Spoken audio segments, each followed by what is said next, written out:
Okay, looks like we are recording. And guys, I am so excited to have on the program Rod Coronado. This is a big deal for me as someone who's been really interested in the history of the animal rights movement. There is a figure named Rod Coronado right here with you that looms very large. And he's the author of this book here, Flaming Arrows, which is I highly recommend you guys read.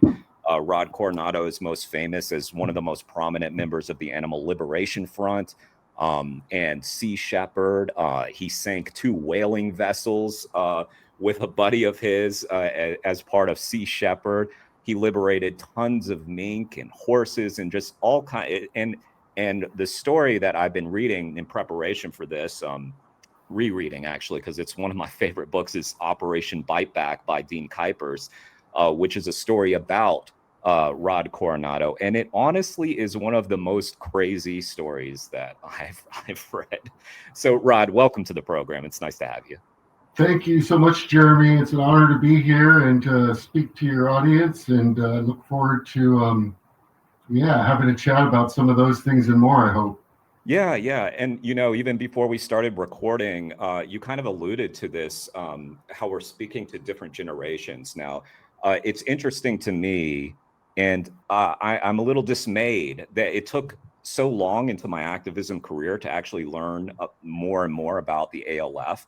And so I've probably known about you for only about 3 years. I've been in the animal rights movement for 7 years. So maybe we can start there by talking about why has this history been lost? And even in preparation for this interview, there's not a ton of interviews that I could draw from and look back on that you've done. So you sort of live a quiet lifestyle, I guess, at this point, but you're still fighting for animals. But I guess let's start with, why do you think like the history of some of this stuff is getting lost with this new generation of activists? Oh, I can't speak to that because I feel like, I can't speak to the fact that, when you look up the ALF, you look up my name, you look up a few other people's names, it's a very narrow database that you can find, like you said, interviews, information. I feel like I've done thousands of interviews with media outlets over the years, but those aren't all stored in one place. And so, I've definitely been somebody who was interviewed enough that, there's citations in the academic journals that people, hear about me, and college students, random college students that I get contacted by for studies that they're doing. But I think about it as an indigenous person and the loss of history, and whenever that happens, I just feel like it's mostly because we don't have a culture immersed in storytelling and sharing and annual gatherings. It's what first drew me to Earth First is that they did campouts and we spent time in the woods that we defended, and that to me was a galvanizing time for us, and I thought it built community. And I've always at that time I used to gravitate to college campuses. It wasn't hard to find activist communities, and now I work with people in their 20s who are working for national organizations because that's the only job they can find in the movement. And it's often because, there's not a lot of paying jobs. I never got paid in my work that I did when I first got involved in things, or now. And so, there's lots of reasons. I think that in the digital age, probably what people most, see is what's out there on the platforms that they're mostly already using, that are platforms that I rarely use. And so, I have gravitated away from the movement. I don't feel really aligned strongly with any one movement. I feel like I'll work with anybody who's working to protect animals and protect the environment. I don't care what nationality, what religion, what political party. I think that it's, that's the one thing I've learned is that that has, when I started focusing on that, in realizing that it was the rural residents in the area that I was working in northern Wisconsin who were on the ground facing bear hunters, hound hunters all the time. Those are the people who became my supporters. I kind of lost track of what was going on in the movement, both the radical environmental movement and the animal rights movement. And it was also at the same time that, debates were occurring about, whether there was a place for me in the animal rights movement because of my veganism or not veganism. So my story is, one that is best chronicled. Dean Kuipers is a journalist that followed me for, over 20 years, actually. Wow. And we're still good friends. And he wrote about me in Rolling Stone interviews and in the book you mentioned. And it was a book that we were supposed to write collaboratively. But when I got out of prison in 2011, I can't remember which time, I wasn't allowed to speak, write, or publish anything related to my past while I was still on federal probation. So he wrote the book independently, Operation Bite Back. And only now have I finally started working and finishing an updated version of that book and the book that you held up earlier, Flaming Arrows. And it looks a little bit like this. But this is my edit copy. And I'm almost done editing, so it'll hopefully hit the electronic shelves in just a few weeks. Oh, wow. That's very exciting. Wow. Good timing. I didn't know that. Yeah, I was very excited when you mentioned that you were finishing up a book. Was that the title of it, Memories of Freedom? Was that it? Yeah, that's what I went with because I used that for another zine-like book that I had made when I was in prison, I believe. And it's a catchy name. To me, it conjures, not just the memories of animal freedom, but the memories of my own freedom, not just when I wasn't in prison, but in moments that, to me, when one truly feels free, it's infrequent. And I talk about that. I talk about, you obviously see the progression of my life from the younger person that I was to who I am now. I'm 59 years old. And I had to smirk a little bit when you said I live a quiet life, because I live a quiet life publicly in the broader perspective, but here in Vermont, I'm actually well known as Rod Coronado, the eco-terrorist that's moved to Vermont and is here to harass hunters and trappers, only by some, but through the time I've lived here in Vermont, about 5-6 years, in my attending of every monthly Fish and Wildlife Board meeting that the state agency that manages wildlife has, and my using a 2-minute public comment period to always speak about a relevant issue for wildlife from an indigenous and from a non-user perspective, I've kind of become known, but thankfully I've gained a lot of working relationships with agencies and wildlife department officials, because they've been able to look beyond what they know about me publicly. When they looked me up publicly, I saw through public records requests that the wardens were like, do they know who this guy is? Because to them, I look like a dangerous criminal. But after spending 2 or 3 years going to meetings where we always see each other and talk about wildlife issues at board meetings, and I make calls about complaints, we've gathered a working relationship. That's my quiet life here in Vermont that I love. Well, I imagine how similar would it be to like what you were doing in Wisconsin? Because there's a great documentary I just watched also in prep for this, was Operation Wolf Patrol, that kind of follows you tracking these hunters in Wisconsin. It's a really great film. I recommend people to watch it. But it sounds like you just described sort of doing the same thing there in Vermont. Is that right? It's an evolved tactic. I came here using the Wolf Patrol template, going out into the field with my truck, videotaping hunters when we had pending legislation to ban practices like coyote hunting with hounds, when we had pending legislation to change some trapping laws. I wanted to show legislators what these practices actually looked like on the ground, rather than just images that were taken off of Facebook.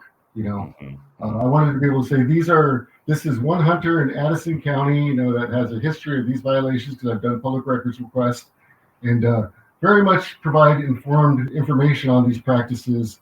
I forgot what your original question was, Jeremy. Yeah, just that it sounds like somewhat similar. And some of these the scenes in that film are really intense. So there's a lot of scenes where you're like driving on the road and someone will block you because the hunters were getting super triggered that you were out there filming. And there's even every state is different. Every state has a different culture of hunters and trappers. They're obviously similar in many ways, but regionally, what I've learned is that the states with the most lenient wildlife hunting and trapping laws, they attract the worst actors. And Wisconsin is one of those states where if you're a hound hunter, you don't need a permit, you don't need a license to bait bears. You can just drive there with a pickup truck full of dogs and bear bait and just have at it on national forest lands. Yeah. So it was very unfriendly culture when you're there to document that to the public in the effort to change it legally. Yeah. We weren't doing anything illegal at all, but they were still very much threatened by us, and that hasn't happened here in Vermont. And instead, what happened was me recognizing that, we needed to build a voice for wildlife in the legislature, in the Fish and Wildlife Board meetings, and the culture of the Fish and Wildlife Department itself. There was previously a very antagonistic relationship between people advocating for wildlife and the department itself, and there still is. But I wanted to build a bridge so that we could recognize aligned goals around protection of endangered species, threatened wildlife, protection of habitat, wildlife corridors, wildlife crossings. Find similar goals. Let's work together on that, and in that way they can see that we're not just there to take away their rights, take away their traditions. I'll tell them that, I'm not opposed to all trapping, but I do have serious concerns about different types of trapping, that apply to here in Vermont. I can speak to that specifically. Yeah. So, but still, I call it kind of like the Paul Watson template of what he taught me, about how, we hear about this horrible abuse happening somewhere, and only when we can really show it to people via whatever platform is available, whatever platform reaches the public, when we make it real to the world, that's when I think awareness happens. That's when change becomes possible. And so I still hope for that. The bad examples are George Floyd's murder, that one event, that one videotaping. I remember the Rodney King beating from my generation. Those are instances when citizen video, led to revolutionary change in our society, necessary change. So I've always wanted animals to get their day in the public, arena, and I still, in always discovering horrible practices, that happen to wildlife on public lands, often by public agencies, always in the dark, always behind the scenes, and so it's a struggle.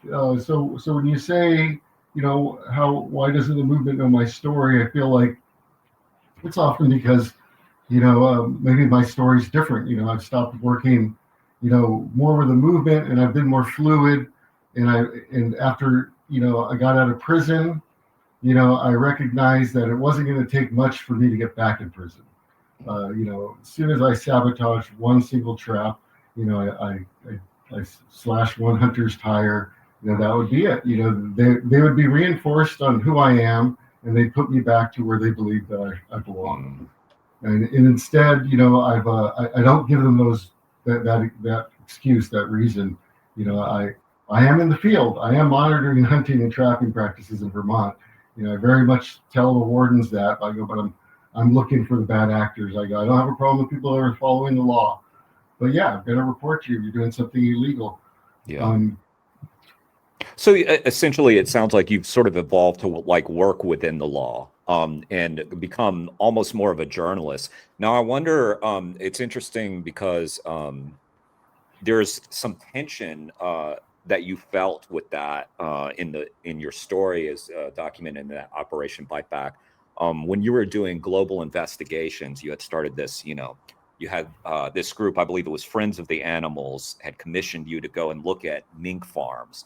And so you were out there to document. And I remember this very poignant scene where you were with your buddy and you were filming the killing of these minks, and you felt just, and I guess that's another question I have is, if you were sort of telling this story to Dean, because it's written with such an insight into your inner turmoil, but you were agonizing over, feeling like a betrayal, like I'm just filming this, there's nothing I can do to save these animals, or should I save these animals? Because at that time you hadn't, faced the severe consequences that you went on to feel. But how do you square that? Is it sort of like a pragmatist decision, like that you like you said, were you to do something like that again, like you said, you'll go right back into prison. They'll throw you in there.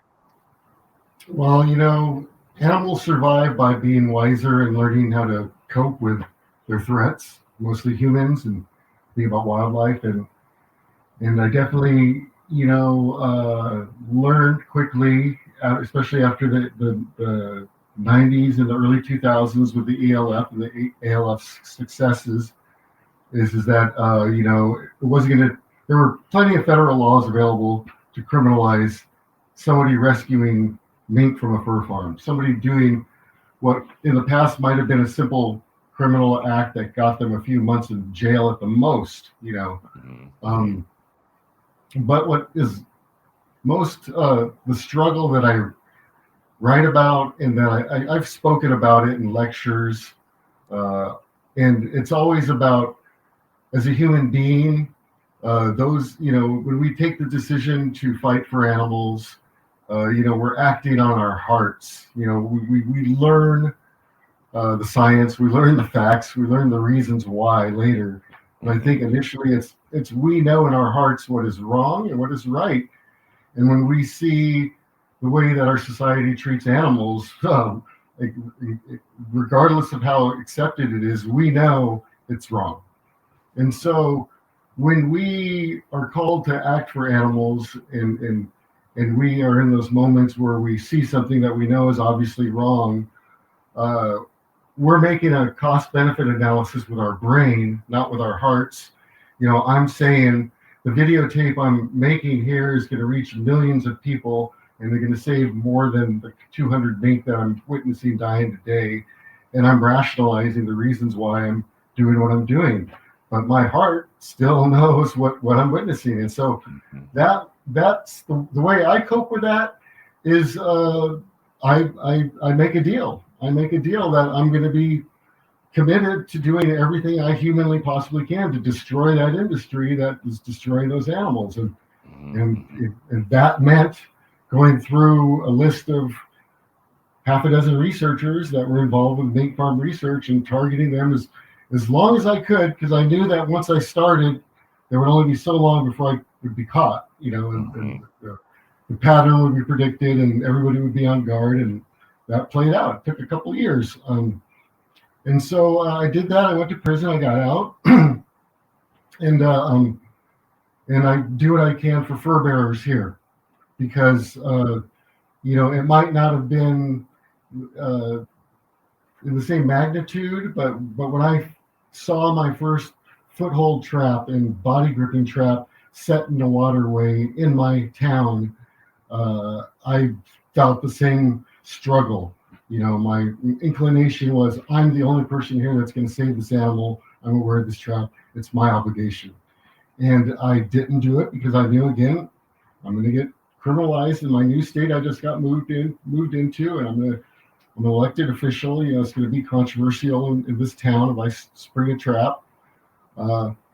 And so I didn't, and I instead made a video, and and I struggled with it, and it's been 3 years since I saw that trap, And only this summer did we finally install a beaver deceiver device with the Agency of Transportation Support in that location where I saw those traps. After they stopped trapping, that was the last time they trapped after I made those videos and highlighted it. But it's the I think my definition as an indigenous warrior aligns with what I see a lot of people in the animal rights movement doing, and that is that we're representing those that can't represent themselves, and we're putting ourselves on the line, and so we're choosing to do that, and I have struggled with the messaging that I've given to people, because there was a time when I very much said, do what your heart tells you to do, whether it's illegal or not. And now I've seen too many awesome activists going to prison. Their lives totally redirected or changed or ended because of the fallout of their direct action. And I can't ask people to sacrifice themselves in that way when I feel that we can accomplish possibly more in a legal realm, and it's again about a survival strategy. How do we carry out this very important work we need to do for literally billions of animals, when it's so easy to do something that's illegal when we know that it's the right thing to do. So well, no easy solution. Yeah, definitely. So it sounds like you've gone through all kinds of evolutions. I mean, I know that you wrote that letter from prison, sort of denouncing some of your old tactics and that sort of thing after a long time I of don't know that I reflection. ever denounced them. I was more just separating myself from supporting and asking people to engage in them. I'd like to say that I don't think I've ever denounced the things that I've done in the past. I Oh, I definitely see. I am. Yeah. don't regret anything other than Yeah. More just shifted strategy and that sort of thing. That scene that we were talking about, where you were filming, it's poignant in so many ways. One, because that was a moment, and I've had like Peter Young on, I've had Tom Harris from the Shat campaign in the UK on, and they both expressed this moment to me where they had made a promise to animals, where and I think that in that moment, you also made a promise to those animals. I will fight for you. Like I said, I will do everything in my power to destroy this industry. But so not only there's that moment, really powerful moment, but it was also this interesting relationship that you had with this guy. I think his name was Bruce Campbell, who, and you started, and you're now playing this out in your life, where you're interacting with the people that you disagree with, and seemingly doing it very effectively, because Bruce was this guy that is described in the book as being a very nice guy, but of course what he was doing to the mink was something you very much disagree with. But um how did that interaction with Bruce change you, or did it? Would you say that was like part of this evolution that you've had towards, like, someone who seems to be able to like very much get along with the people? And in that documentary, you're interacting with these guys who want you out. In fact, there's this one scene where there's this guy who challenges you to a fight to the death, and you're like, no, I'm good. I don't want you to die. I don't want me to die. That was an interesting scene, by the way. it was like, well, dude, if I win, I go to prison. If I lose, I died. It's Not a good neither of situation. us was going to win that fight. Yeah. I'd say that my first thought was that, as you brought up old Bruce Campbell, was that there have been many Bruce Campbells in my life as an advocate for animals, and it began when I chose to start working often undercover to expose animal abuses, and as I got to know the people engaged in those activities, Yeah. And the more that I have done that in my current life, it's been out of a strategic necessity to break down a barrier that exists between trappers and me, trappers and folks like us. It's about recognizing that however differently we feel, we both care passionately about wildlife. And I think that, we are in a world that is too easily divided and too easily about uh, depicting people in a way that characterizes them, because of how they vote or how they live, living a certain way. When my experiences have always been, and this comes from prison too, is that when you live with somebody, when you listen to them, when you have some empathy, you can understand a lot more about them. And the more I've done that, the more I've realized that most people have more in common with me than I've been. Just the simple things that I oppose, the simple practice. Yeah, they might be a fur farmer. Yeah, they might be a trapper, but they still love their kids and they love their dog. They love nature. And so I felt like there's definitely a bigger role for me to fulfill than to just contributing to that narrative of vilifying somebody, because of what they do. I know what that feels like. I'm constantly, even to this day, people in this town pass around petitions trying to get me out of my elected office because they don't want a terrorist, working for the town. And so I don't want to do the real same quick. thing. Can you just tell me what is the elected position that you? I actually didn't know that. So in Vermont, I live in a small town, and we don't have a mayor. We have what's called a select board. It's usually a panel of 3 people, and then we also have cemetery commissions, and those are the people responsible for burying people and maintaining their cemeteries. And so I began doing that about 5 years ago because there was a need, there was a vacancy, and I thought it would be a good way for people to get to know me. They didn't know anything about my past, and so I just started volunteering and doing that position.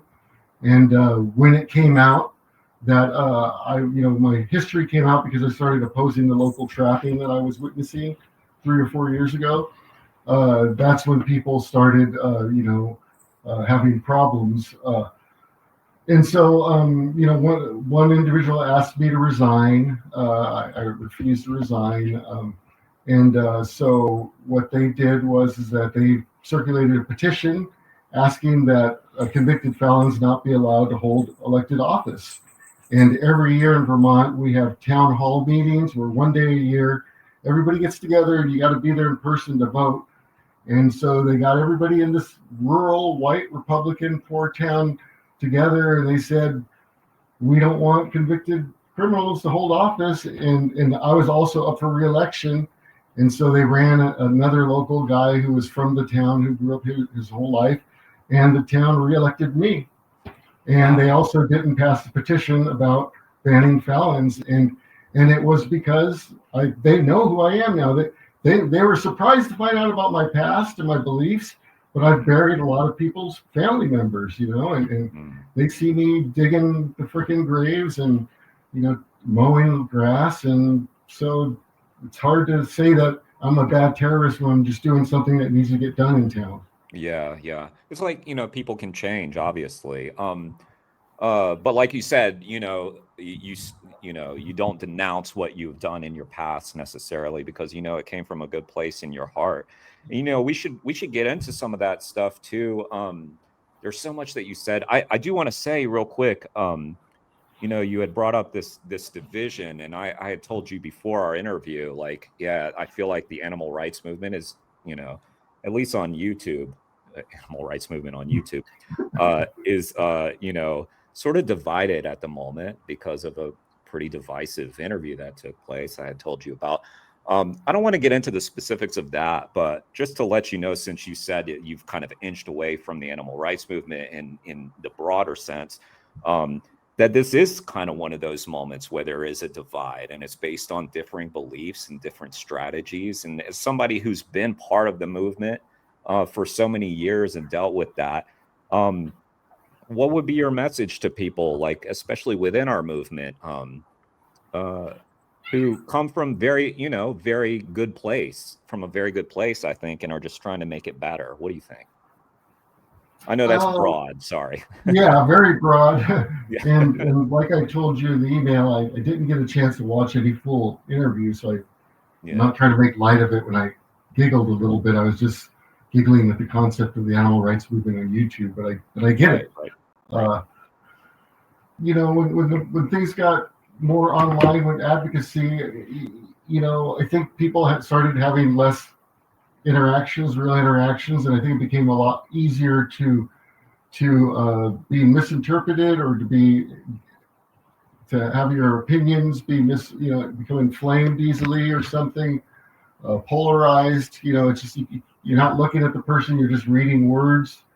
Often on something like social media, you know, when I started coming back into things, and that didn't feel like the advocacy that I knew and loved in the 80s. You know, I loved always being in a group of 8 to 12 people, you know, that were in the town I lived with, and we could always be counted on for going to demos and protests, and, you know, occasionally, you know, joining larger protests, and just having very real friendships, you know, and where if you didn't if there's an issue, you know, hopefully you have to work it out as a community, you know, because we also believed in consensus, you know, and in treating each other differently. And so, yeah, so when I interact with folks in the animal rights movement, people that visit me sometimes, and I hear about ongoing debates and infighting, it's like, yeah, you know, I get it, because we're all fucking struggling to stop these horrible atrocities.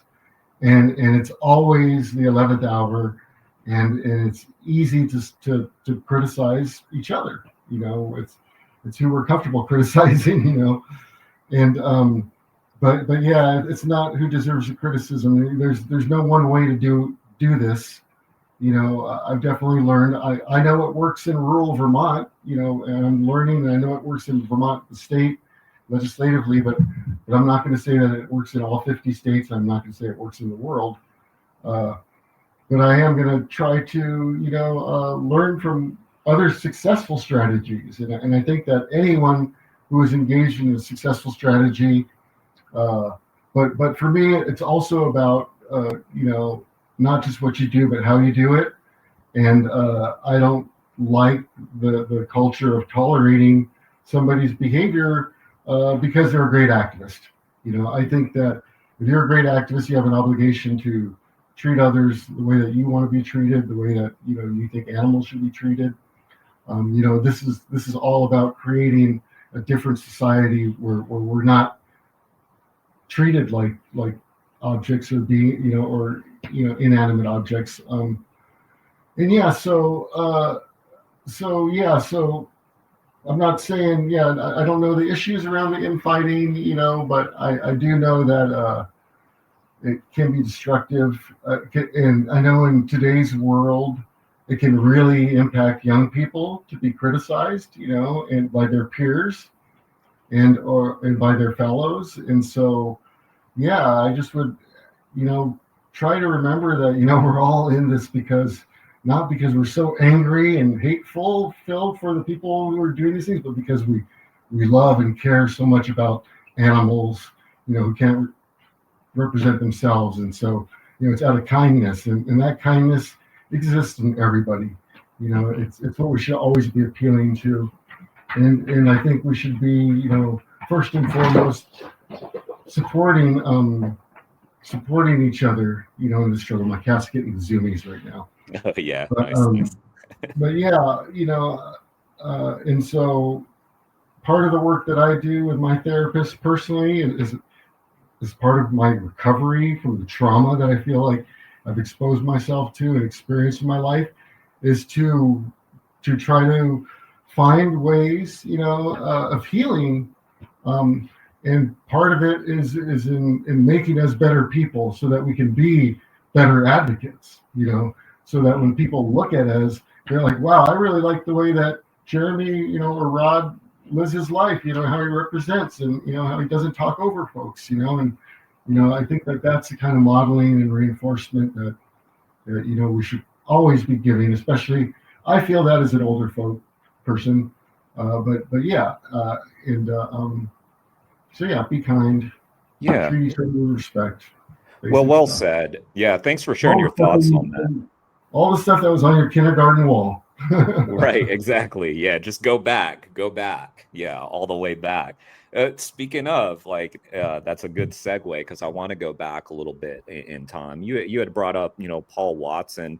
We were talking about, storytelling, great storytelling, and there's a good example of someone who's like been able to harness, like, he's been a great storyteller. He's got this great documentary, had the great show. He's able to tell the story of Sea Shepherd, but your story with Sea Shepherd is unbelievable. It's an incredible story, and it's almost like that was correct me if I'm wrong, but that's one of your first major actions was sinking these whaling ships. And what a way to start. I started with some, just holding up signs and talking to people, being out in front of a slaughterhouse or talking to people on the street. You start with Thank you. sinking some whaling ships. My God. We do what is most effective at the time, what we feel is most effective, but yeah, when you have you're talking about segueing, I'm talking about, exemplifying the things we believe. And when I was a 12-year-old child and I was exposed to the brutality of the Canadian seal hunt, the only way that kept me sane probably was that exposure was then followed by the actions of Paul Watson and other Greenpeace comrades at the time, human beings that felt the same way that I did, that were there to try to stop it. Mm-hmm. And so to me, it was very realistic that, like, okay, I'm seeing other human beings doing exactly what I feel I would do in that situation. And so, that human being then, not too long after, took his ship and rammed it into another pirate whaling ship and then sank that ship, and so, to me, it was a very realistic thing that people were out there sinking whaling ships. And when I started working on Sea Shepherd and working on a real ship, and learning, I knew mechanics. I grew up in a construction company family. So I learned, the mechanics of the ship and how to sink them. So it became very realistic to then plot out a trip to do that. And again, this was in a pre 9/11 world, and pre, closed circuit televisions everywhere world, and so such things are possible. And I think the greatest lesson out of it is that Paul has been able to continue doing that. And, my life is filled with experiences with my friends getting less radical. And Paul is the only person that I've never seen become more mainstream. He's never compromised his direct action strategies. Like me, he's designed them in a way where they can be as legal as possible so that he is avoiding prison, but he has still ended up in prison. But he has ultimately persevered. And so he's an incredible elder to me, because he's modeling that to this day, that it's still possible to do, that anybody like me when I was 18 years old can still join his ships. He's still accepting crew applications. Mm-hmm. When I went and visited the John Paul DeJoria when it was in New York City a couple of years ago, it was so emotional to see all these other generation of activists that were there, and I was just like so longing to be a part of that again, but more thankful. I was just like glad that he was still providing that template that people could just show up, work their asses off, and they were going to get on board that ship. And that was because they were committed to animals. They didn't have to have a fucking doctorate degree. They didn't have to have gotten a job through a series of interviews. They just have to show up and have a willingness to work, And so he respects that. He's always allowed people to advance in his organization to the point of its own, being stolen away from him, because he's allowed people, to grow. And, he allowed me to be the person that I was going to be. And so, yeah, he's a great model. There's not a lot like him. Cleveland Avery was another one. There's lots of folks that I met, but that he's still out there, that he's still doing it. He's definitely an incredible incredible Yeah. ally and friend, and I still stay in touch with him. I think the last interview that I said, there's only a few that I saw on YouTube that you had done, but I think the last interview you had done was with Riddick, the Green Scare Pod, and shout out, that was a great interview, Riddick. And at that time, Paul was imprisoned, I believe, at that time, and luckily is free now. But what I think is really cool about the story of you and Paul, like you've told the story how, he's the one, like when you reached out to all these animal orgs, he's the one who responded.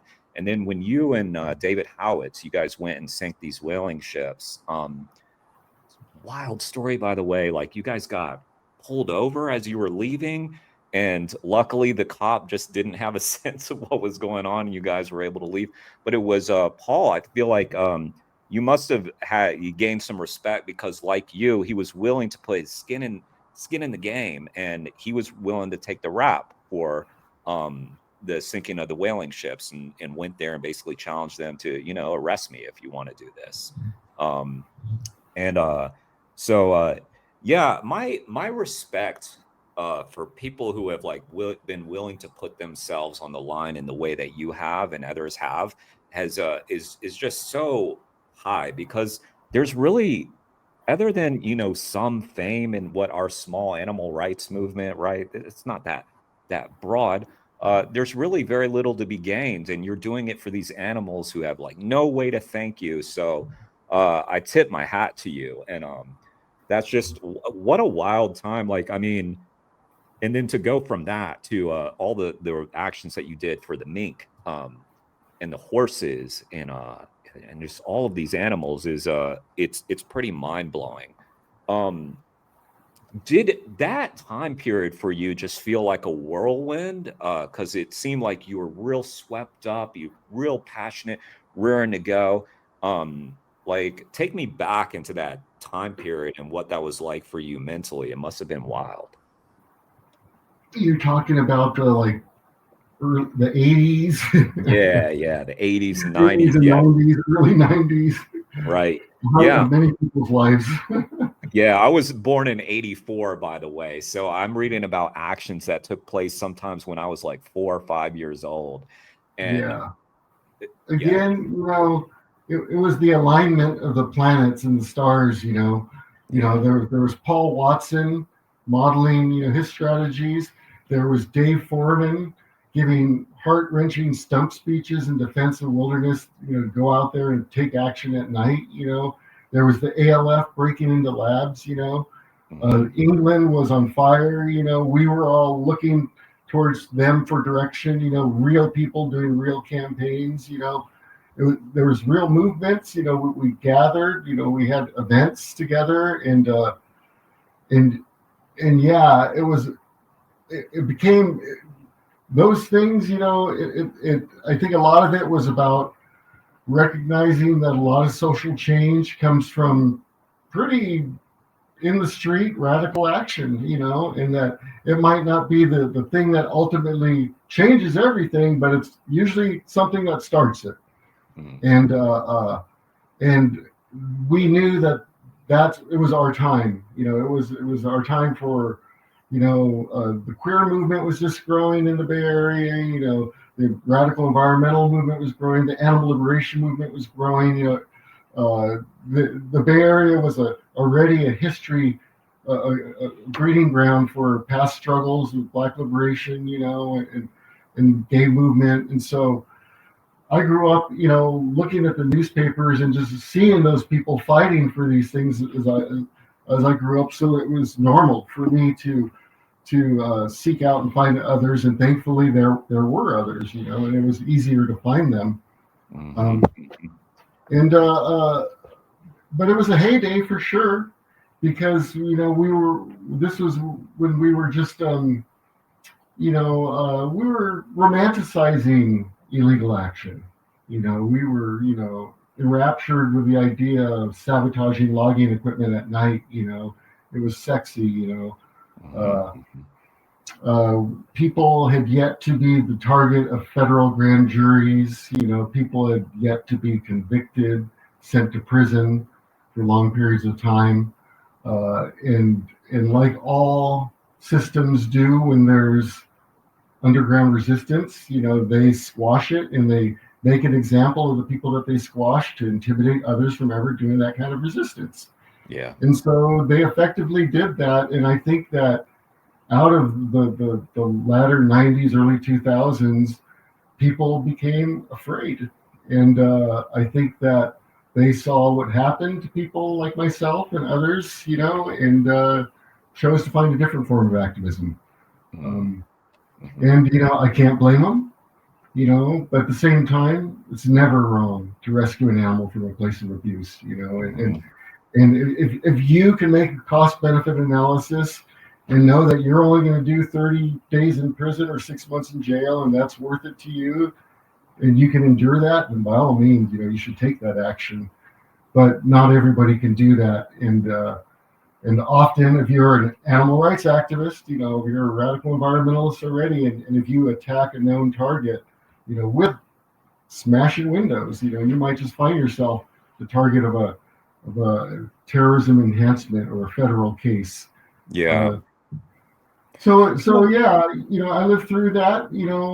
Paul Watson lived through that. What we learned, I compare it in a way.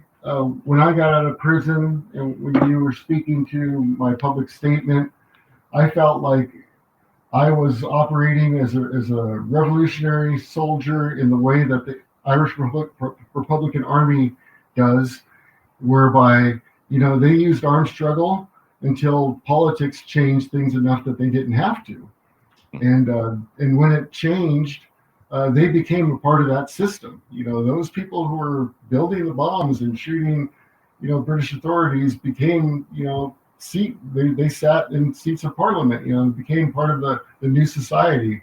And so I believe like that my work, my particular ALF cell, what we did was all that we could do.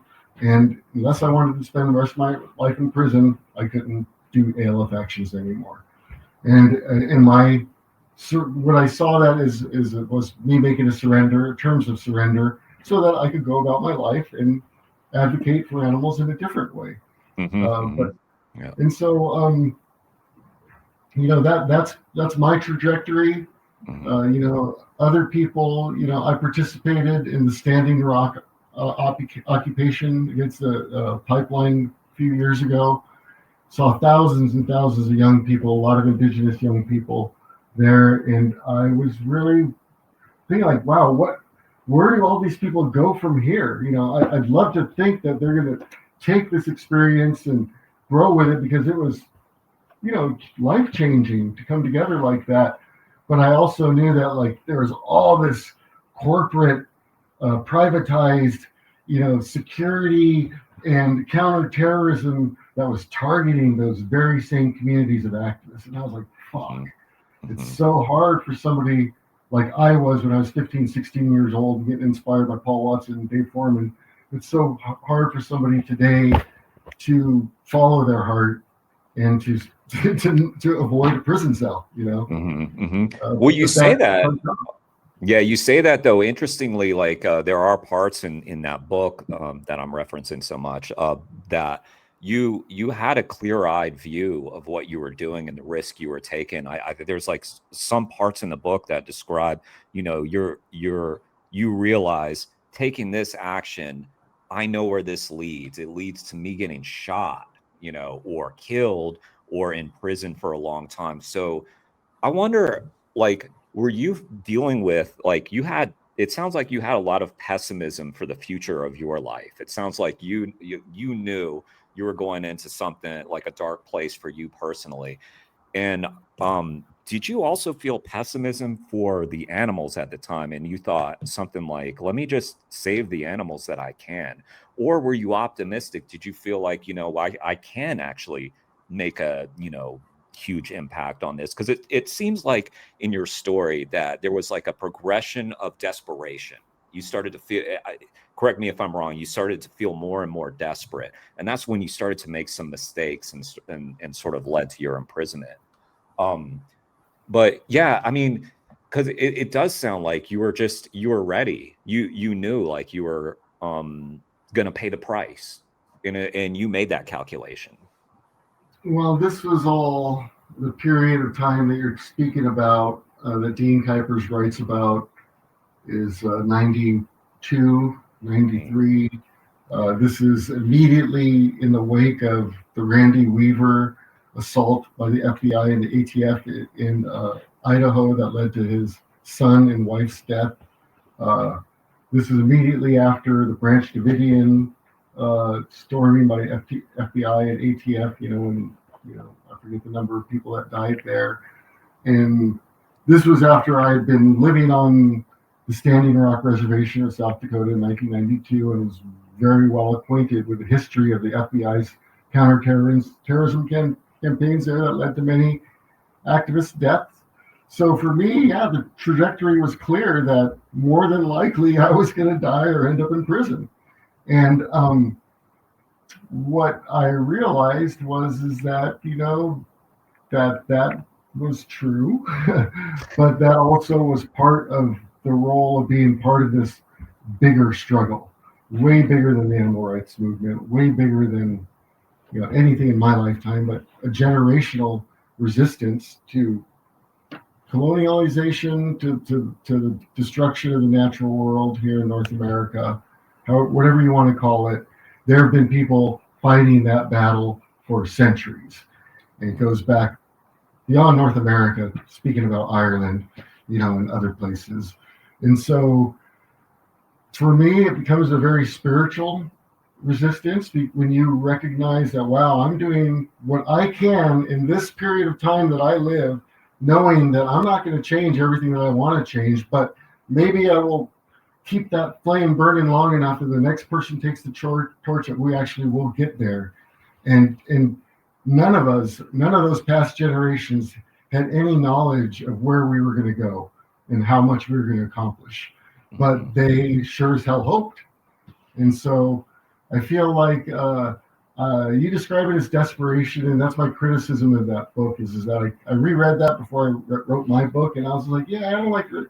It wasn't that. It was just a sense of I knew I only had so much time, and I was desperate to affect the change that I wanted to neutralize the targets that I had identified were the threats that would let me sleep at night. And unfortunately, there were still a list of others that I was unable to get to. So yeah, and then after that, again, like I said, following the IRA model, it was recognizing, okay, I'm caught. I can't do this anymore, but I can be a spokesperson for this resistance, and I continued doing that until I was busted for that, in prison for that. And then I was like, okay, I can't speak in defense of direct action. I can't do direct action. How can I successfully carry out direct action? And that became Wolf Patrol. That's become, Vermont Wildlife Patrol. What I do now here, it's still direct action. It's still what I believe is the most radical work that I've ever done in my life. I don't want to do something that I don't believe is radical. I do want to accomplish something more than just appeasing people in my one community or movement of people who agree with me. And here in Vermont, that means like building some unlikely alliances and friendships with people so that we can do things like getting all rodenticides banned in the state, so that and that means like building relationships with trappers who have an interest in protecting fur bearers for their own reason, as a user, but yet I've spoken to them and I've said, hey, look, the science is coming back that rodenticides are affecting wildlife in our state, especially fishers. Would you be on board in supporting legislation to ban rodenticides? And this person was not opposed to it, who's part of the Vermont Trappers Association. So that to me was a radical conversation. That's going to be a radical relationship, But a lot of how I speak to those people that I disagree with sometimes, and who I know that they know that I'm a radical in the past, is to say like, hey, look, I'm not against all hunting and trapping, but I'm against the cruelty, I'm against the illegality, and I'm against anything that makes you look bad, and that's going to lead to your sport. getting banned because people aren't going to tolerate it. If they see videos of somebody on Facebook, terrorizing a coyote with their hounds, you're going to be your own worst enemies, And so that's how I broach that, and because only a few sick individuals really want to be identified as sick individuals. Nobody really wants to say that they enjoy abusing an animal. Right. And So these sort of uncomfortable alliances, or what some people might consider uncomfortable, it sounds like you have found some comfort in. Is that part of the reason why you've mentioned, sort of inching away from the animal rights movement, because some people would criticize these sort of, strange bedfellow situations, and it's just, I'm sure that would make it really hard to forge these relationships if you're constantly getting criticized for, making friends with a trapper or saying things like, I'm not against all trapping, that sort of thing. Is that why, or is it just like sort of an intense focus that you have? I don't intentionally inch away from anybody who cares about animals. And I would work with anybody, as I said before. And but probably if I lived in New York City, I'd be working more with the animal rights movement because they're the ones who are representing animals. And I've met a couple people from that community. Actually, it's pretty cool. But since I am living in rural Vermont, it's become an intense part of the focus to work with rural people who don't really have a progressive agenda.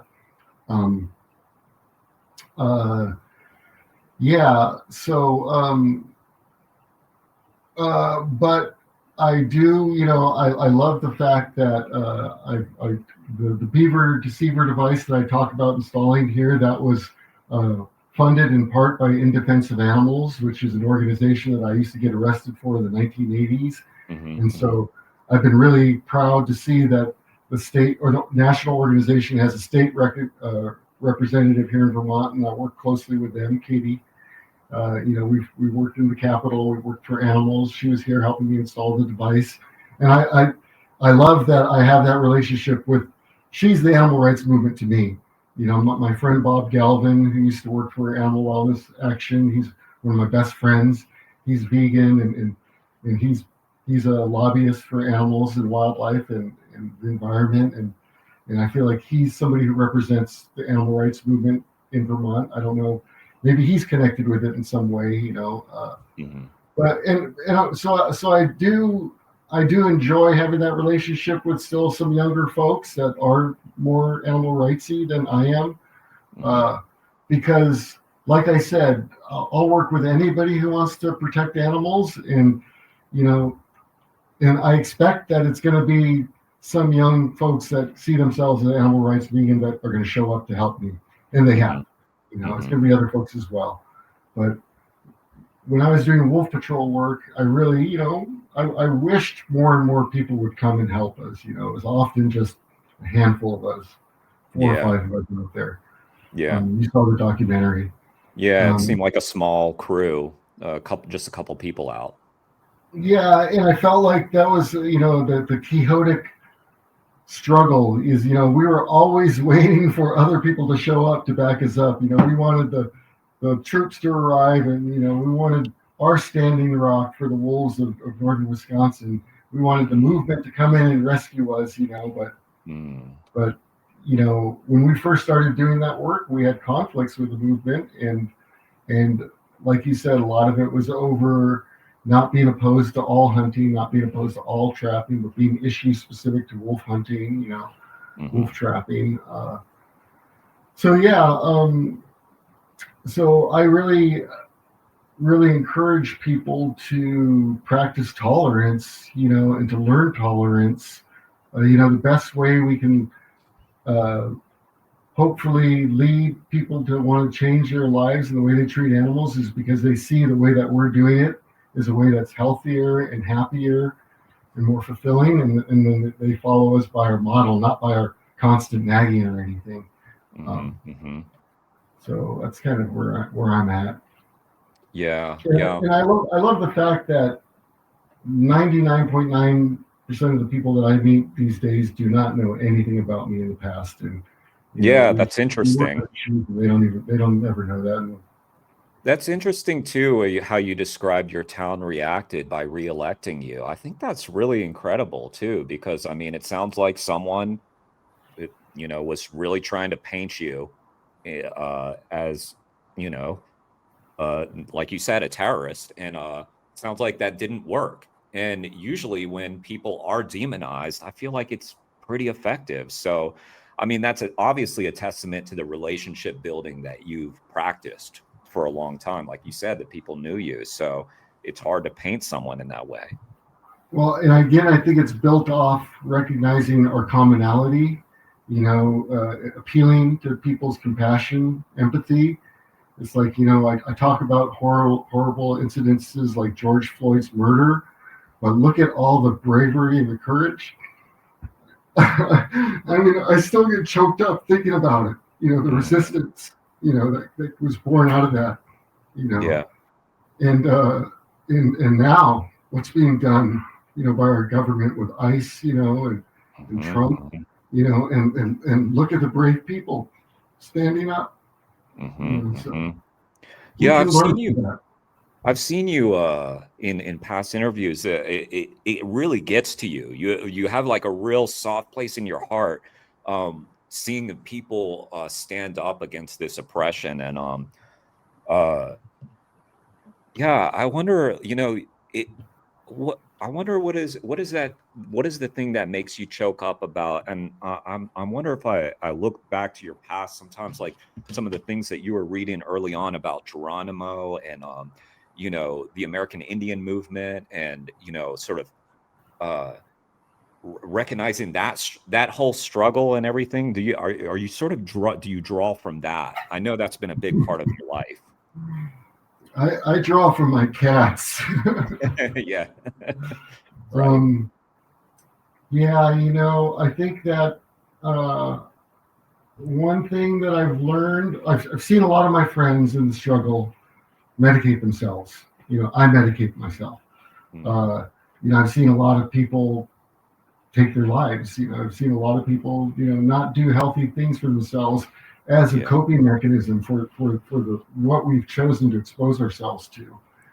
And I've been fortunate, in this part of my life to work with therapists, who I talk about the trauma. I talk about prison. I talk about the trauma related to being Indigenous. Talk about trauma related to my fallouts with the movement. And all these things help me heal, and it helps me preserve the part of me that I want to be. And I know how I feel about animals, and I know how I feel about the earth, and I know that there's nothing wrong with that, and that we should be allowed to feel that way. And so it's not the whole world yet, but I've started in my own life, my own home. We have principles here, but that's because I know what it feels like when you have created that, when you have boundaries, and you surround yourself with people and animals who feel the way you do, and who allow you to be who you want to be and how you want to feel and express yourself. You learn that that's the way that you want to be treated, and the way that you want to feel. And so it is harder when you get used to that, and know that that's fiercely who you are, and how you feel and who you want to be. When you see abuse, when you hear of abuse, I fucking see it on YouTube all the time. I just got to open it up to find it. It's horrible. But so yeah, it's deeply affecting, because I know that child, that one animal. I have an animal like that. I have a child like that. Yeah. I know that, even though a wild animal is wild, I know my domestic cat is not that much different from a bobcat or a mountain lion, and the only thing is that I've had the opportunity to get to know this particular cat. If I had the opportunity to get to know that mountain lion, I would be overwhelmed with how beautiful and how emotional and how, amazing of a creature they are. And so I really think that, we can do that. But the consequences is that, it hurts. It means that it's going to hurt sometimes. Yeah. Maybe now's a good time, like, to discuss veganism a little bit, because as I mentioned before, like it's slightly awkward. I know you don't consider yourself vegan at this time, and so much of my channel is just about veganism. So like I know at least at one point that you were vegan during you know, a lot of the stuff that is written about in Operation Bite Back. What was the moment that you went away from that, like what was that moment, and what was the reasoning for it? The first one that comes to mind was that I was living in Tucson and on the fringes of this big city, and we would go dumpster diving and hit Trader Joe's, the 2 or 3 locations in Tucson. And every freaking Tuesday, I think it was the night we would go, we would fill our van with food that was discarded, and it would be a dozen eggs. That one egg had been broken, so they threw out the whole dozen. Sometimes it would be a garbage bag full of Cornish game hens or something, smoked salmon, lots of animal products. And to me, I was just like, this is so fucking wrong. It's like, in addition to the abuse, now this animal's life has totally been wasted, And so we would take the food and put it in this refrigerator in our community called Mr. Brown, and anybody in the community could go there and get free food. And out of that, I started eating some of the smoked salmon, some of the eggs.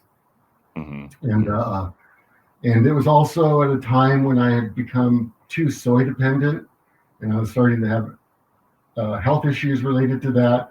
I was married to an herbalist at the time, and she really wanted me to diversify my diet, get away from processed foods, not just non-vegan ones, but even vegan ones as well. And so I got onto a more whole food diet at that point. So that was the beginning of it. And also part of that was, this was about the same time that I first started pulling off the road and taking deer off of the road that had been hit by cars. And some of my friends who were primitivists wanted to salvage some of the meat from them. And so I didn't stand in their way, and I saw the reverence that they gave to this animal, and how they, were going to nourish themselves with the sacrifice that this animal had made, unwillingly, of course. And I respected that, and I started doing the same thing, and during the Wolf Patrol years, when I spent so much time on the road, I spent so much time pulling dead animals off the road, and sometimes salvaging meat off of them, canning it, and that would be my winter food for me and my family. Oh, interesting. So, I mean, maybe, everybody, a lot of people have different definitions of veganism, but to me, what you're describing still sounds vegan the way I understand it. Because I would say it's vegan because you're not adding to exploitation of animals if an animal is already dead. I don't know. I know you've mentioned in your interview with Riddick that a lot of your friends are vegan. I'm sure you have this discussion a lot. Do you get pushback? Like how do those conversations go with your buddies, I wonder? Like I said, I tend to gravitate around very tolerant people, who can, socialize and be friends with people that aren't fully aligned in our beliefs. But yet I've become very good friends with those people. And I think that, so for them, I feel I got great respect for them for being vegan. I know why they're vegan. I know that they're vegan for the same reasons that I've chosen to do the things that I've done in my life, and I really honor and respect that. And so, without ever getting into it, that has always meant, I'm just going to eat vegan when I'm around them. It's easier, so I think that maybe developing that tolerance, like going camping with my buddy in Quebec, he's vegan. So I just said, Bob, you just pick the restaurants where we're going to eat. I'll eat there too, You have a harder diet to fill than I do. But out of that, I also learned that, okay, when I'm away from home, it makes more sense to be vegan because I don't know where all the food is coming from. I don't want to drink milk from a cow that I don't know where it's coming from, or eat an egg from a chicken I don't know, because it more than likely came from a place of abuse. versus currently my eggs come from my neighbor Alexia, that I meet her at the bottom of my drive, and I've seen how she treats her chickens, and I see, and I can support that. But and yeah, so I think that those vegan friends I have, they do see that it's going to be a much harder sell here in Vermont, something like veganism that doesn't utilize, the local economies of farmers that are everywhere in Vermont, organic farmers, Mm-hmm. and so for me, it's about also that's how I work hyper locally. Globally, veganism makes sense in the growing world, hands down. I mean, 8 billion people, even if we all were vegan, we're still going to have problems, Sure. Yeah. No doubt. So, and there's no defense of the animal agriculture industry, period. What I will support is small farms. I will support, small independent farmers who I believe are treating their animals ethically. Yeah, they're killing them for meat, but I feel like in a world where there is going to be meat consumption, that's how I would like it to look. Okay, that's interesting. Yeah, what is that an evolution for you? One of the questions I wanted to ask, and I wanted to make sure that this wasn't that I was doing it respectfully, like out of respect for all of the great work that you've done for animals. But one thing I did want to ask, that's a bit of a more pointed question, was just like, when you were this guy who was vegan in the past, would you have accepted the argument that you just gave, like for instance about the small farmer, or is that shifted for you? Well, it was one of the things about the Bruce Campbell moments, So here was a guy who was hugely aligned with me. He was a biologist for Fish and Wildlife Department in Montana, and he told me about the conflicts that he had with people over the management of wildlife, and so I think that people like him, taught me that you can't just presume that because somebody's vegan, because somebody's Indian, because somebody's whatever, that they're awesome. Mm-hmm. No doubt. I think that and I think that after going through trying to change the system through radical ways, and learning from the lessons of other people that did the same, I've had to come to the terms of like, okay, we're not going to do this by convincing everybody to go 100% along with our agenda. We're going to have to make our message, palatable to the masses, and in that regard, ecological defenses, the ethical and health benefits, all those things are great platforms, to I think enlighten people and work with them on the future. I think that, one of the things that I've thought of is like, if vegans were just happy getting people to commit to being vegan a few days a week as a start, or just baby steps, I think that veganism is the ultimate commitment that a lot of people can and are making, and that's awesome. But there's other steps that people might find that work for them that we should also support. Mm-hmm. Gotcha. What about, and we'll move off this subject. I don't want to stay on it too long, but you mentioned, the animals that are killed on like a small farm.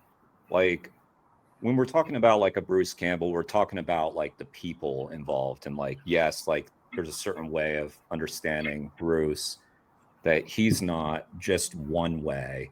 He's a nice guy who happens to also do this. But if we're only thinking about it from Bruce, like, are we missing the animal in that? Like for the animal that's killed on this small farm that may treat their animals better, are we missing it for them? And then is the question, and then the question is why should we support even the small farmer who is ultimately killing the animal? I think those are all questions every person should ask if they eat meat. You shouldn't forget the animal. I certainly don't forget any animal that I consume. I think that when I made mention earlier about the consequences of becoming aware and caring about every little animal, every large animal, every small being. It's just like it's led me to recognize that, you know what? Yeah, I'm not really comfortable eating farm animals anymore. It's just like I I know they're raised organically and that this guy treats them as best as he can, but they're still being raised for my benefit, or if they are being raised for my benefit, and I don't need that, you know what? So that's it's kind of like evolved for me where no, I'm not going vegan, but I've kind of evolved to like I'm more dependent on, or I'm becoming more comfortable with being dependent on my wild meat consumption that I get through salvaging roadkill, or a buddy who goes hunting who gives me a hunk of meat, or fishing that I do myself personally in my kayak. And like I said, but I'm feeling like if I don't know where it's coming from, I'm just going to play it safe and not eat it. It's just so I feel like that's going to be where my diet is, and it's going to be like traveling. Boom! It's awesome that the world's full of vegan options because I feel a lot more comfortable doing that when I'm traveling and I don't know what my food politics are. Yeah, yeah. Well, but is there a difference between, like, say, the roadkill, right? Who, like, animals have, I've had people press me on that frame, like roadkill is almost like a disrespectful way of talking about an animal that's been killed, or I don't know. I don't want to be the word police though, but is there a difference from that and say, like, now you've mentioned like that you might fish and something, and then again it's like you say like I feel comfortable about this, but what about the fish? Like, and again, like I just want to ask, just like why not vegan instead of fishing per se? Or Well, like I said, I'm living here and we grow a lot of our own food. I eat my own, I make my own maple syrup. We press our own apples, we grow our own kale, grow our own potatoes, onions, garlic. I grow a lot of the food that I consume, and the food that I, still eat. I try to make sure that other people, are raising it ethically, whether it's plant or animal. And I guess for me, it's part of that overall recognition that, look, I know that if I was just to avoid animal products, that unless I trace it back and look at the distributor and whether it's local or not, example, lettuce, so much lettuce that you can buy in the stores comes from thousands of miles away. That's animals are being killed along the way. Growing food and managing property that I do, I go through so much effort to avoid harming the snakes and the insects and everything because we grow organically. That I know that organic farms that are large are not taking that effort. They're fucking mowing down animals and killing them. Yeah. So for me, it's like I want to be aware of the animals that I'm impacting. Right. So if I am going to eat meat, I want to make sure that I'm eating an animal that I know what it went through, so I can honor it. But like I said, what it's gotten to is mostly me, having that reverence to the point that, I continue. Like what happened was recently there's been more media reports on Vermont dairies. And the large dairies, not these small farms, but the large ones. And I was just like reminded, I was like, okay, I drink milk that comes from my neighbor's cows, but there's no way I want to be drinking milk that comes from anywhere else in Vermont. Even if it's being packaged as local or whatever, it's there's so much bad associated with it.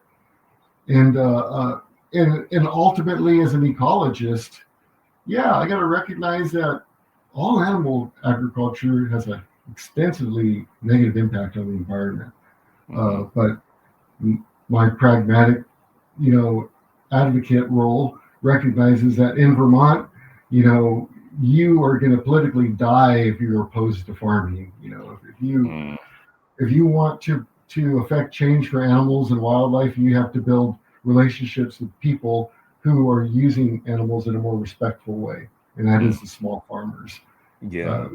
I've talked about that with my vegan friends who are lobbyists too. It's just that it's a unlikely alliance, but one that's necessary, again, if you want to make an impact for animals on a larger scale rather than just a handful in front of you at the time. Do you mean that if you are vegan, for instance, like it would be hard for you to make alliances with people? Because like if you were vegan, then you were still supporting like, farmers, since vegans' food comes from farms as well. I guess I was mostly thinking about the that one example, Mm. um, but I just think about it because what was the bill? There was an egg laying bill that was introduced here in Vermont, Mm. and I spoke about it with some representatives and some lobbyists as well, and we identified that the only way that we could uh, advance this bill to improve the lives of laying hens on huge operations was to ensure that it did not affect small farmers who might be put out of business by it. Mm-hmm. So that was kind of like just a recognition that, okay, we have to, or I recognize that, but yeah, I think that somebody who is vegan might have a harder time, and I know that I think you had sent me the interview that you sent me, I did get a chance to watch, was with a woman who's introduced legislation, as well. Mm-hmm. And Right. I'm sure Right. as they can speak to, you got to quickly realize that if you try to accomplish anything political, you're going to have to make a compromise. Nobody gets Yeah. everything they want in politics. Yeah. Yeah. Exactly. Yeah. Well, I don't want to stay on veganism too long. I feel like we could have a whole debate about that. We could have a whole discussion about that. I do think I'll just close with the veganism part. I do disagree with you on that, but like you said, we can disagree and still be friends, and I still have mad respect for you. I think that I think that some like the way that you've described it, you may be missing the individual, like say if you're fishing, like you may not be thinking of, you know, having reverence for this fish, but that's more about like how we feel about the fish rather than the fish got taken from their land or I mean from the water. Oh, Sorry, go ahead. I might disagree with you on that because I think about every fish that I catch because I'm killing them. And Right. I'm killing them with my own bare hands. And I'm fully aware of taking that life. And it's not pleasant. I don't take it lightly. And if anything, like I said, being that conscious is making me re-examine my life still, and so I think that that's what should be encouraged is that or my position is that I encourage reverence that for people to have, even if they are still choosing to consume meat. In my hyper local way, I'm describing it and how that works for me. But at the same time, yeah, there is nothing lightly to be said about the taking of any animal. And that fish that I catch, though, I feel the exact same way for the freaking butterfly or the robin that I hit last year in my car. Right. And I know I'm not going to quit driving, so I just amend my driving behavior to try to save more lives and avoid killing it. Yeah, but that was an accident, right? Like you weren't actually, out there fishing for No, but I was intentionally driving on the interstate, going to do something Right. that I needed to do as a human being. So that was my, and that comes with, and using roads comes with a knowledge of me knowing I'm part of the reason that all those animals are getting killed is because people are the priority, not animals. And so that's why I've become a big advocate in Vermont for wildlife crossings, is because I feel so guilty about my, all of our contribution to the slaughter of animals that isn't given attention. Right. Only now are people really starting to like hear about wildlife crossings and the needs for them, and I think that that's a big issue. I'd like to see, that's been my hope is that any animal rights movement would recognize that as being just as important to be a part of as fighting trapping, or hunting. Mm-hmm. Mm-hmm. Well, let's switch gears a little bit. I wanted to ask you, like, this is 2 days before 9/11. I had mentioned, it might be interesting to have a discussion about, how 9/11 had changed, things for animal rights. Because as you mentioned, like, people call you a terrorist to this day, like, even, and well, I guess one question I want to, like, we could reflect a little bit about, I guess, about 9/11, but one question I have with you is about fear. Because you had mentioned, like, in the animal rights movement, this like crackdown has like brought so much fear on people. I'm sure you have felt fear throughout your life. I wonder, do you still feel fear? Like, do you still look over your shoulder? Like, for instance, even in interviewing you, I worry just to make sure that, like, I worry that you'll say something that suddenly the feds are back on you because you were so hunted. I mean, like you had helicopters chasing you down. It was like such an over the top response to you. Well, so yeah, I guess that's the question, is like, do you still fear from this? And yeah, then maybe we can talk a bit about how 9/11 has changed things, like for the classification of animal rights activists as sometimes terrorists. Well, I don't fear, repression as much as I used to.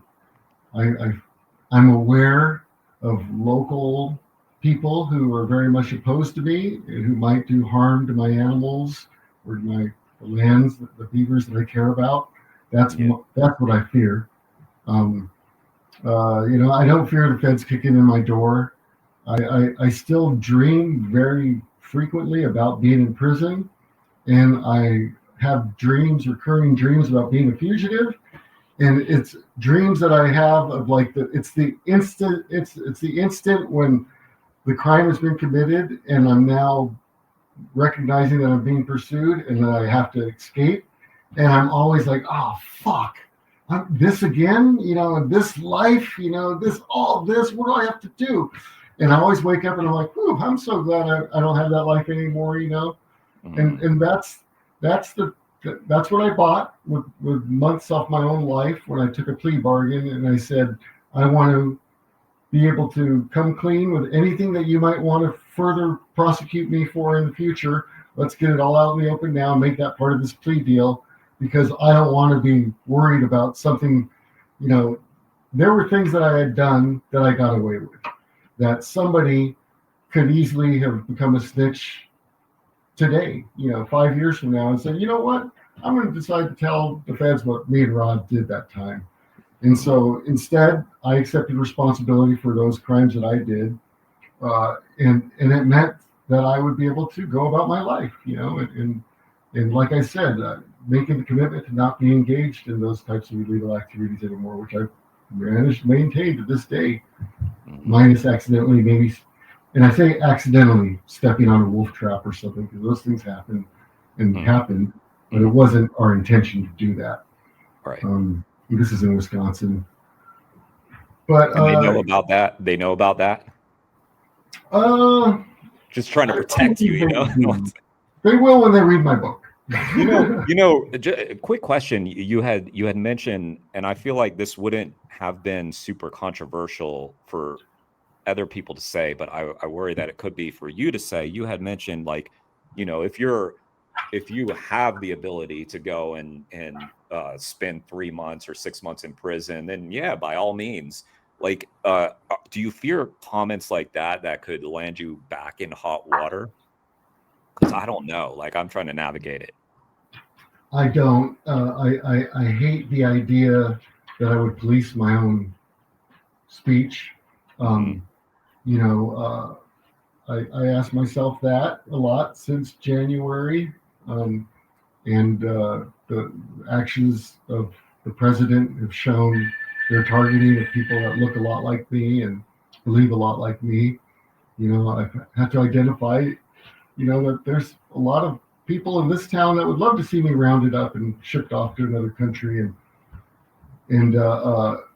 but that's just reality, and I can't change that. I can fight against it. I can resist against it, and I will go to protest to speak for those other people who are being snatched, because I know I'm not going to get snatched, or if I am, I'm going to get released. But I feel like, I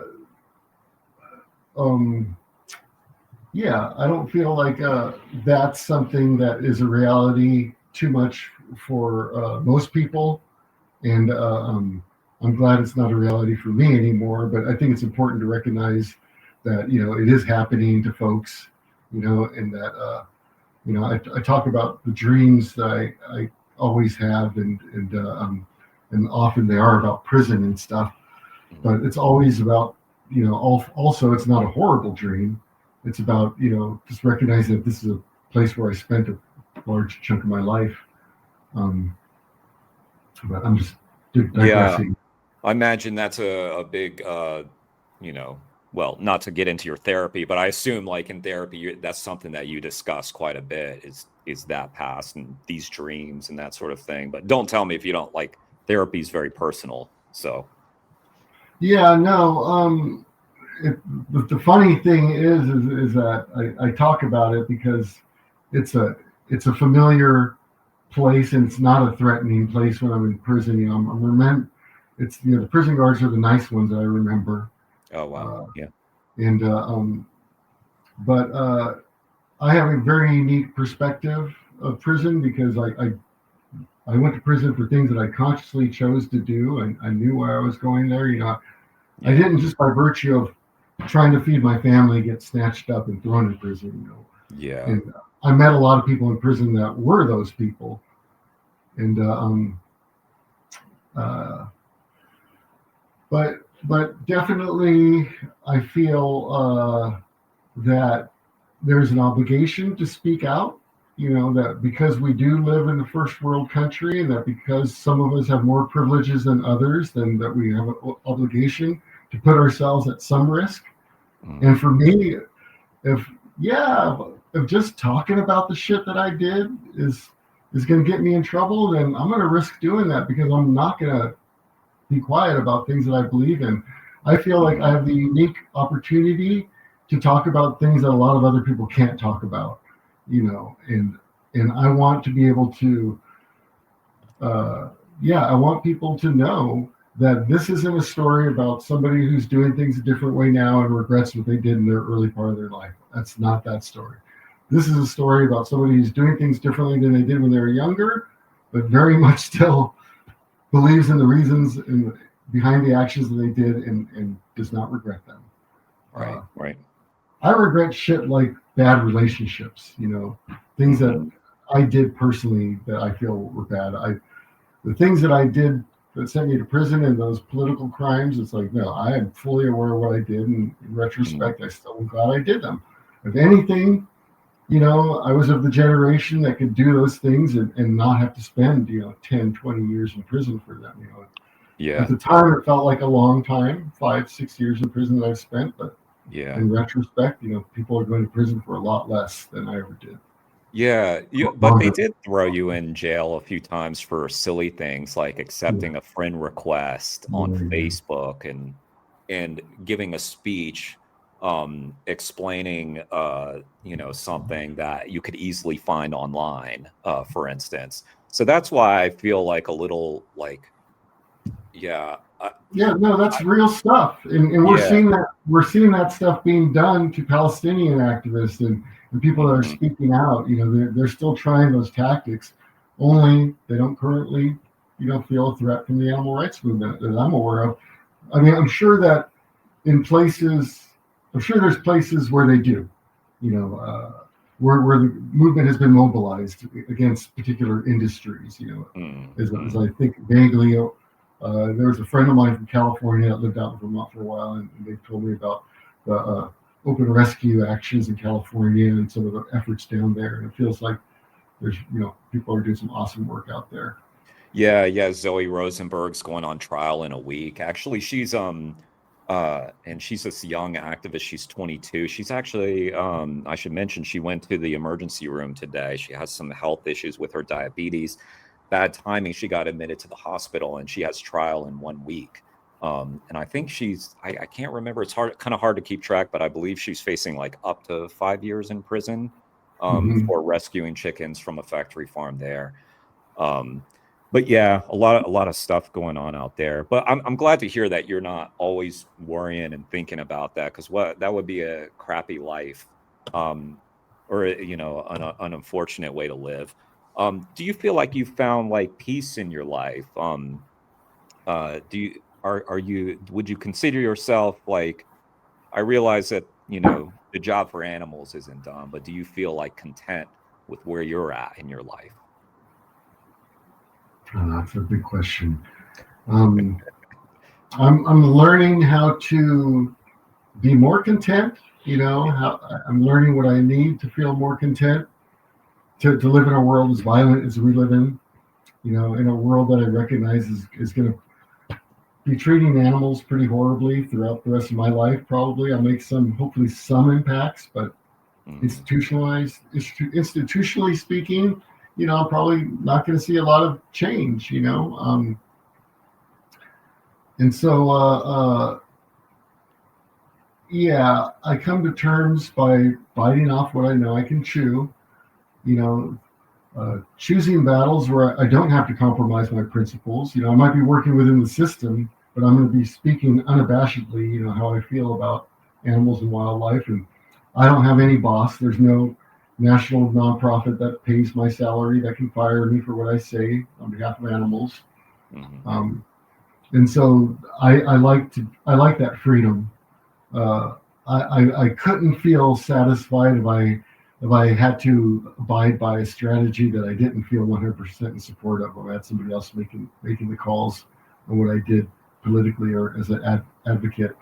And so that autonomy is what I think gives me the most contentment, is that, I've been able to collectively find ways to protect fur bearers in my own watershed here, advocate for fur bearers on the statewide level, work to change fishing regulations, and working towards the waterfowl regulation changes and all this other stuff. And at the end of the day, I tell myself, okay,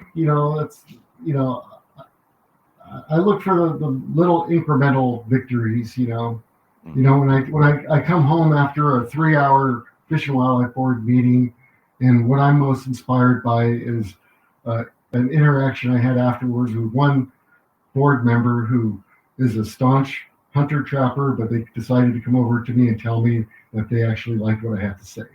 And I just feel like, boom, that's my job accomplished today.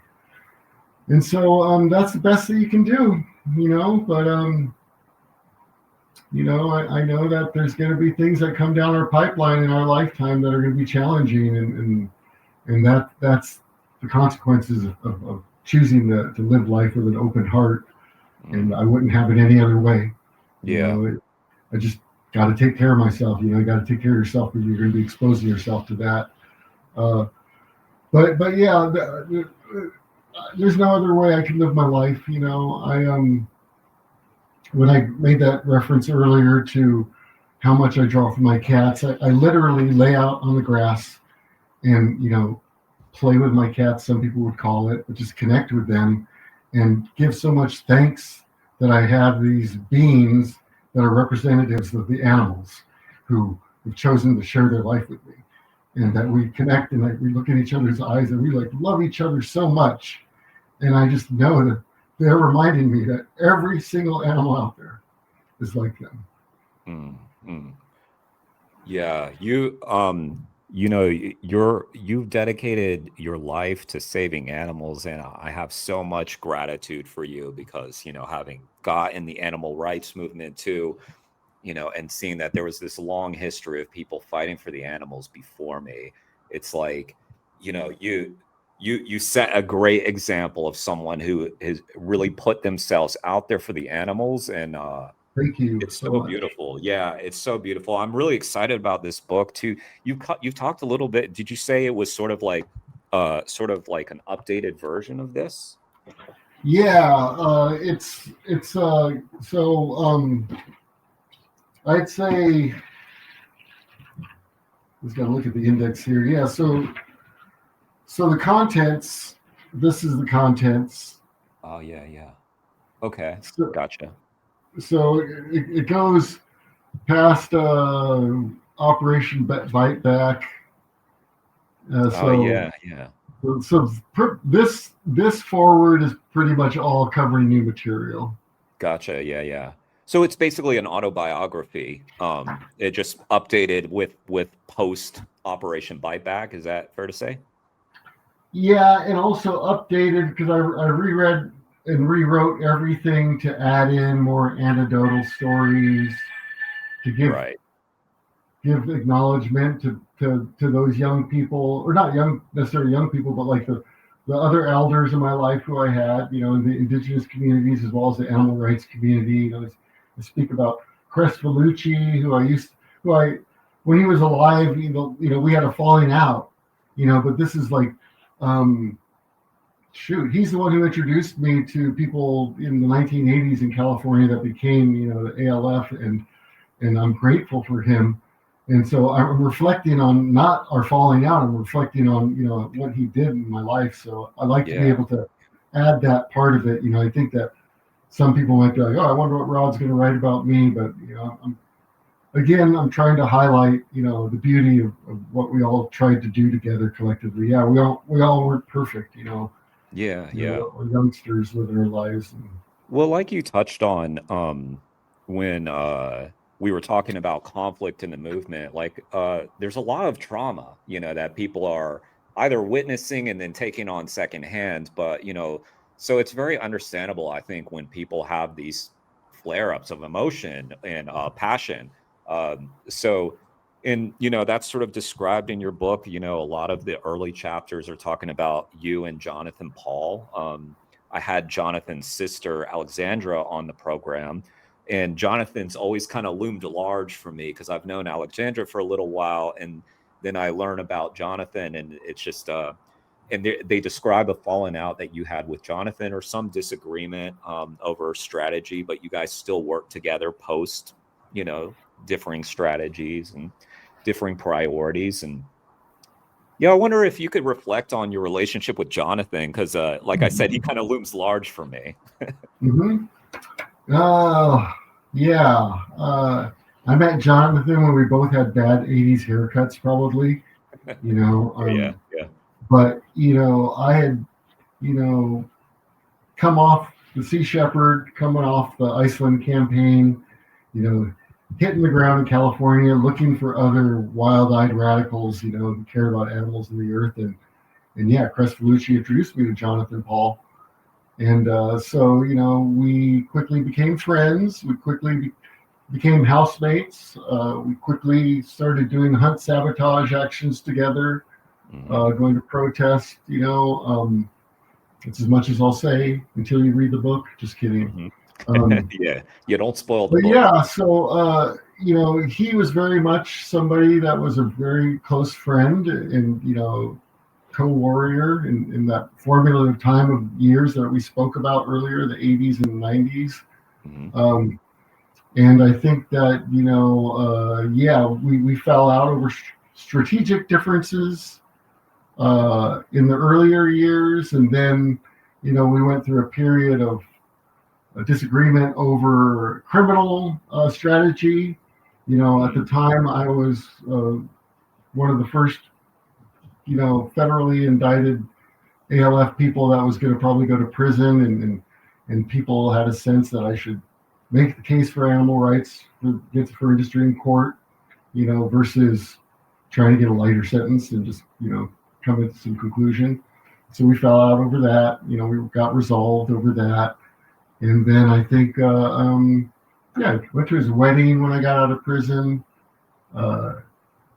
And then I think that just gravitated away. I think the veganism was a big stickler for him. Oh, yeah. I respect that. Yeah. But at the same time, it kind of hurt me because I was surprised that because we had shared so much in our life, that just me being vegan was enough for him to not want to be friends, you know, or not want to say good things about, or just to speak to that versus all the other good stuff that we shared. So, but that's too bad. That's unfortunate. Well, it's nice to hear that, you know, like you and Paul are still buddies, and like you shared that Paul invited you to do the krill campaign with him. So you guys still communicate and keep in touch and all that. oh, that Paul. I thought you were still speaking about Jonathan Paul. Oh yeah, right. Jonathan Paul and Paul Watson, right? Yeah. Yeah, I meant Paul Watson. Yeah. And Paul and I had a falling out too, you know, and we recovered from that. And it was again, you know, because I was just like, no way, you're too important to me. I'm not going to allow you to disassociate yourself from me. You know, we have a difference, but you know, this movement is bigger than that. And he always stood behind me, you know. And so when I moved to Vermont, he actually was still living in Vermont. And we reconnected. But yeah, as I've gotten older, you know, whatever differences I've had with people in my past, they obviously don't make that much of a big of a deal as they did back then.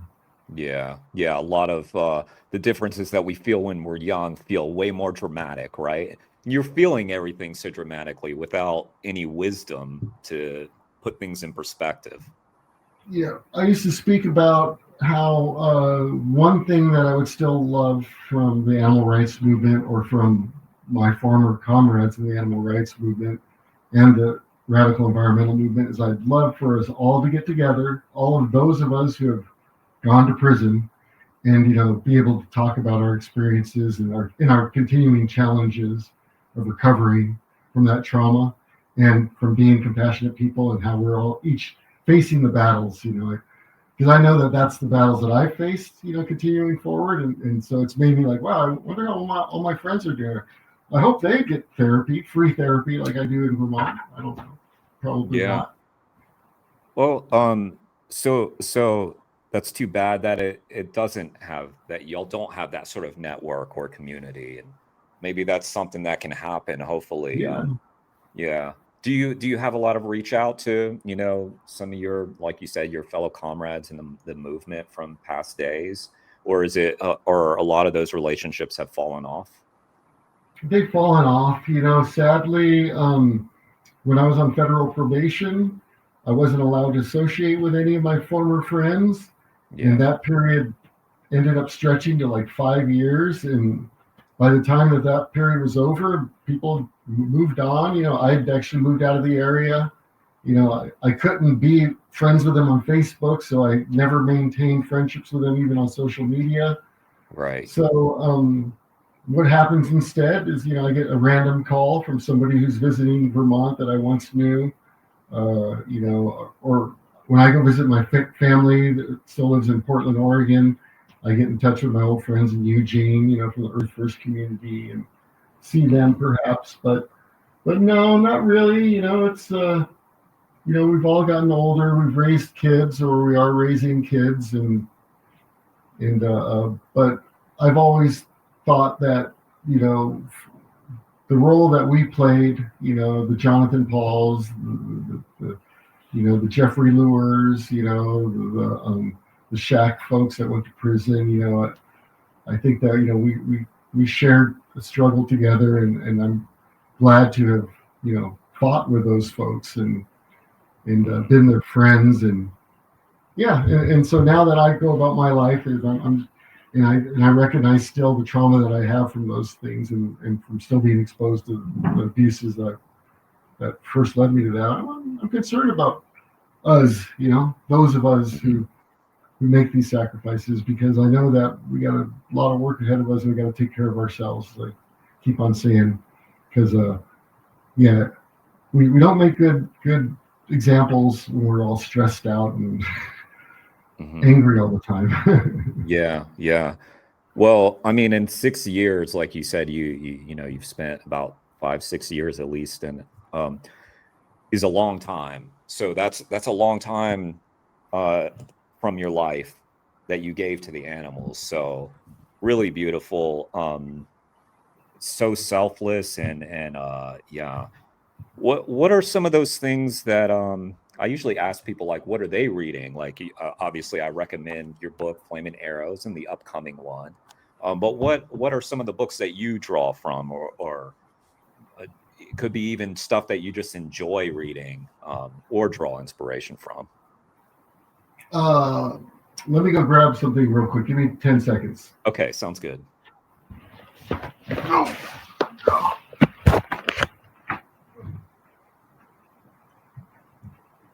While he's doing that, I'll show you this. This is the collected writings of ALF warrior and indigenous activist Rod Coronado. There's the back of it, and you can see.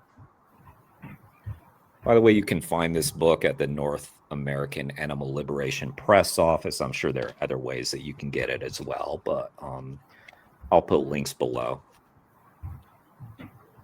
And this is a collection of his writings. Really powerful stuff. The quote here is, "I'm here to represent my animal relations who are suffering this very second, and I don't care what anybody says about what I do to achieve their freedom." Rod Coronado was just quoting you on the back. Yeah. This is one book that I'm reading right now by the author of Eager, who wrote the book about beavers. Yeah.